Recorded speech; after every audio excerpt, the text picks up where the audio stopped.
Hello everyone and welcome back to my channel. My name is Kim and today I'm going to recap my 2024.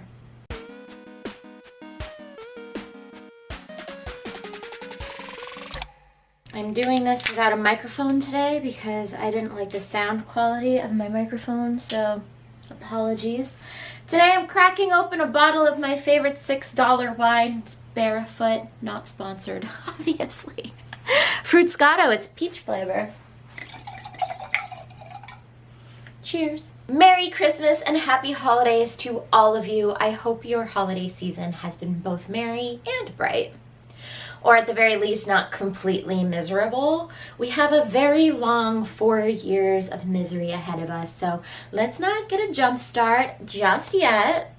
Try and enjoy this last season of happiness and brightness and optimism, and we can all meet back here and mope in January. So it has certainly been a while since my last upload, and while I considered posting one more When We Were Young video this year, I decided to just set it to the side and save it for January and record my wrap-up video a little early this year. Usually I post this video between Christmas and New Year's, but the holiday spirit moved me. The end of the year always gets very busy for me, and that's not only because of the back-to-back holidays, but it's also because I always take a lot of trips at the end of the year for some reason. Something about fall really activates me. And I guess that's a good segue into my very first topic of this 2024 wrap-up video. Where have I been for the last month and a half? Well, if you follow me on TikTok or Instagram, or if you've even seen some of the shorts that I've been posting here on YouTube, you'll know that I recently returned from a 3-week trip to Australia for my best friend's 30th birthday. This trip was my 4th continent visit, which just leaves 2 more continents to visit, because realistically, I'm not going to Antarctica. Just there's no way I'm getting there, and then I think I would just be miserable because I don't like cold weather. Anyway, Australia was an insane trip. I'm gonna go ahead and insert some photos and videos that I took while I was over there. Sorry that they're all vertical. I thought about posting a proper vlog, but I was just too consumed with the trip itself and doing a bunch of TikTok trends that I didn't actually think about recording horizontally at all. But it was still great. We flew business class because it was a 15-hour flight from Vancouver, Canada, and it was very expensive, but totally worth it. From now on, anything over 8 hours, I am going flying business class. There's simply no other way. When we decided to take a 15-hour flight to Australia, my bestie and I agreed that business class would be the only way to go. So here's a tour of that. As soon as I sat down, I began exploring. They gave us a pair of noise-canceling headphones to plug in here, and this control worked for the television, which had a great selection of movies and television shows. Here are all of the seat controls that I could mess with. The number one perk was obviously the seat stretching out flat into a bed. We were also provided generous welcome bag with socks, an eye mask, hand lotion, a lens wipe, a dental kit, and earplugs. After a quick champagne toast, we were off. Not long into the flight, they served us a meal, and they give you a lot of food. I did not finish all of this, but what I did eat was delicious. And then it was time for bed. When I woke up, we were somewhere over the Pacific Ocean, and it was time for breakfast. Again, it was way too much food, but it was still really good. So our first stop was Brisbane, and we went to the Australia Zoo, and then we went down to check out the beach at Gold Coast. Then we headed down to Melbourne, and finally we went to Sydney, where we had a tour of the Opera House and a lovely harbour cruise, and it was just a 10 out of 10 dream vacation right there. Probably once in a lifetime trip, unless I fall into a lot of money sometime soon. No regrets though, it was an amazing time and I loved Australia. It was a beautiful country. Oh look, she's at the theme parks again. Psych!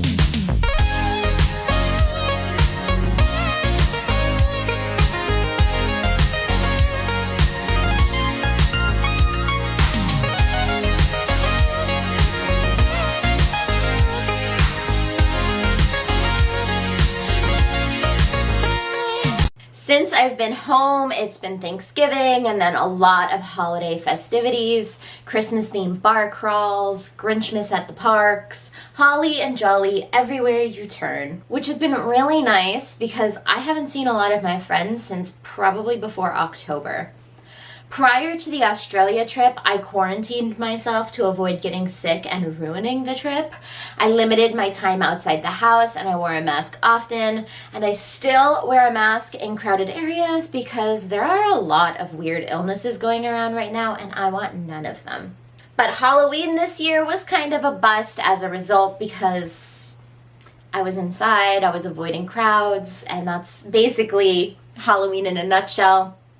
There is always next year, however, and I'm already looking forward to it, gathering up a bunch of my friends to do a big group costume. I don't want to spoil it just yet, but it's going to be really good. I can't wait.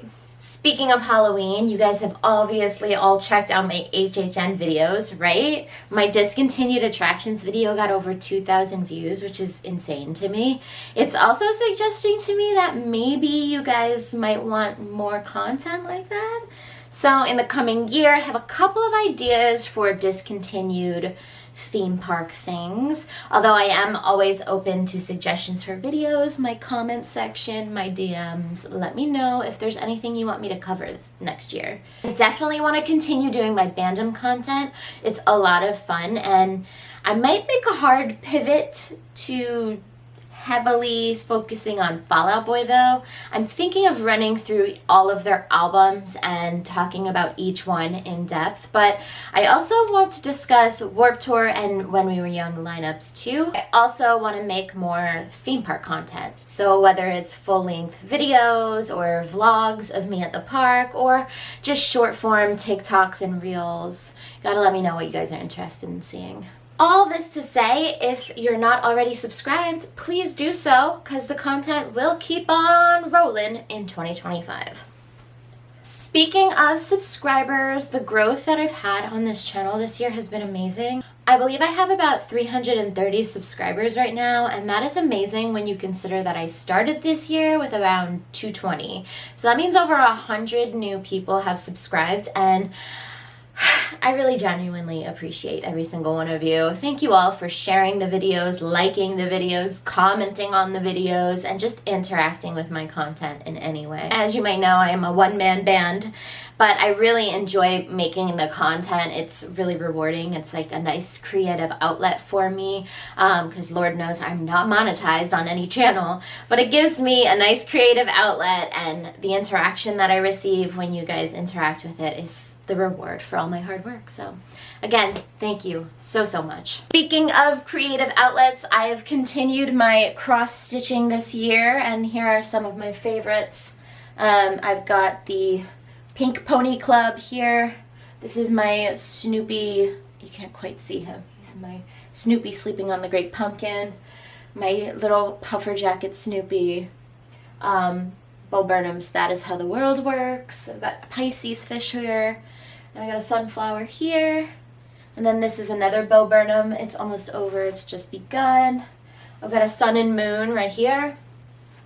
Fuck Around and Find Out Guillotine.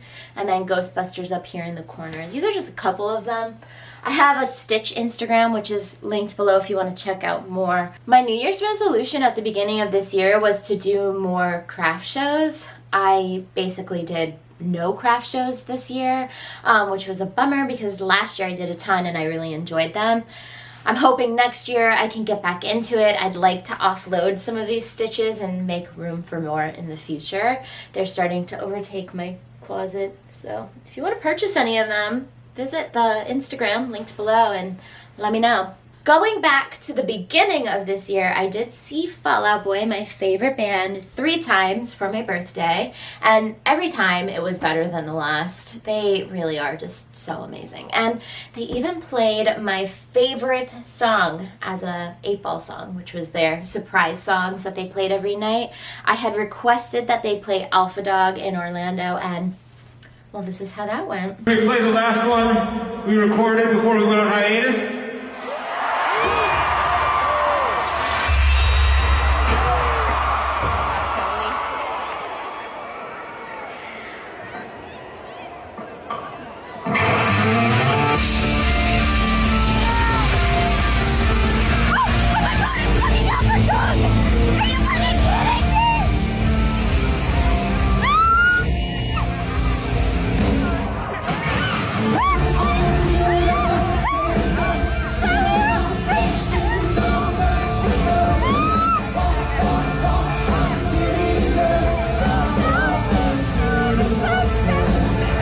Fall Out Boy travels led me to the Pacific Northwest for my birthday this year, and I got to visit my favorite people, Lissa, who I plan to take a road trip with next May on the West Coast, and Elise, who I plan on seeing multiple times next year, up to and including an East Coast fall road trip.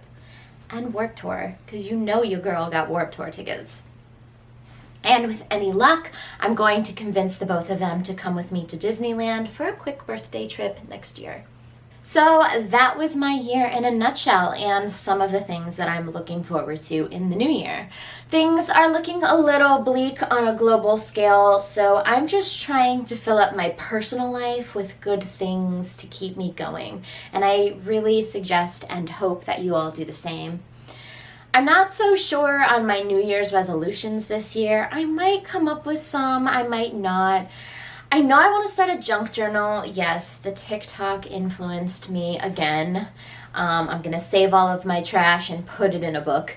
But besides that, I'd like to keep traveling. I know that I need to get my core situated because if I can't strengthen my core, I'm going back to get more back surgery. Obviously, I would like to stay consistent with posting on here and continue my upward momentum, but also on TikTok. If it doesn't get banned, I'd really like to grow on there too, so please follow me there if you want. I will leave you all with some of the lessons that I've learned this year. Some of them are a little more bitter than others, but these are just simply things I've learned and will take with me into future experiences. Disclaimer.